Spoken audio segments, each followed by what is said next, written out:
কি বুঝতে পারেন নাই? আপনি কি বুঝেন নাই? আপনি কি বুঝেন নাই?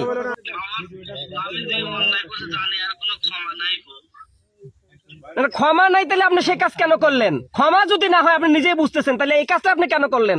আপনাদের ধর্ম নিয়ে আমরা কখনো কোনো কথা বলছি? হ্যাঁ, এত বড় কথা, আপনি এত বড় সাহস হয়ে গেল। আপনার ঘাড়ে মাথা কয়টা আছে আপনার? হ্যাঁ, আপনার ঘাড়ে মাথা কয়টা? আপনার বয়স কত? আপনার কি আপনার ঘাড়ে মাথা কয়টা আছে?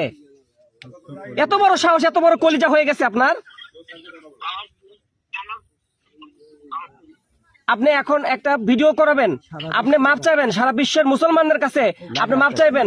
সবার হৃদয় রক্তক্ষরণ হয়েছে মুসলমানদের।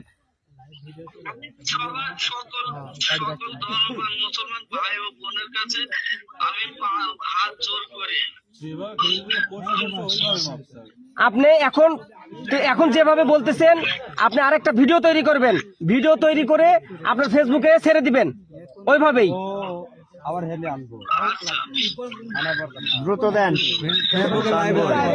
1 ঘন্টার মধ্যে করতে বলেন। আপনি এখনই করবেন ভাই।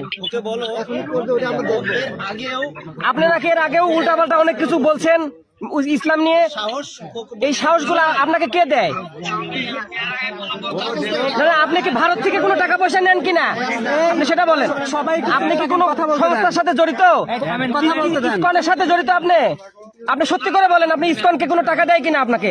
এত বড় সাহস আপনার হয় কিভাবে তাহলে? একটু নিচে নাও, সবাই ওই ইসকনের সাথে জড়িত আছে। হ্যাঁ, অবশ্যই 100%। এগুলা কি ভারত থেকে টাকা আসে নাকি আপনার?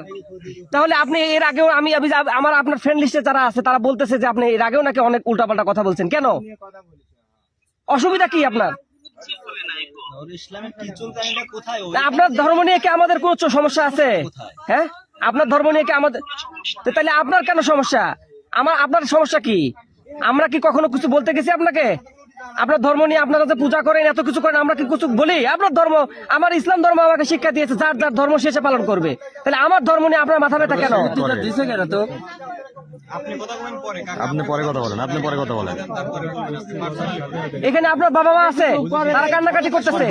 আপনি একা মানুষ, আপনার জন্য এই পুরা পরিবার, এই পুরা পাড়ার মহল্লার সমস্ত লোকজন বিপদে আছে। আপনি এখানে জানেন শত শত লোক। ধর্মপ্রাণ মুসলমান ভাই ও বোনের কাছে আমি হাত জোর করে ক্ষমা চাচ্ছি। আমি যে ভুল করছি জানি আর কোনো ক্ষমা হয় না। সবাই ক্ষমার দৃষ্টিতে দেখবেন। আমার জীবনে কোনো ধর্ম নিয়ে আমি কোনো কথা বলবো না। আমি মোহাম্মদ রাসূলুল্লাহ সাল্লাল্লাহু আলাইহি সাল্লাম নিয়ে যে মন্তব্য করেছিলাম, সবাই আমার ক্ষমার দৃষ্টিতে দেখবেন।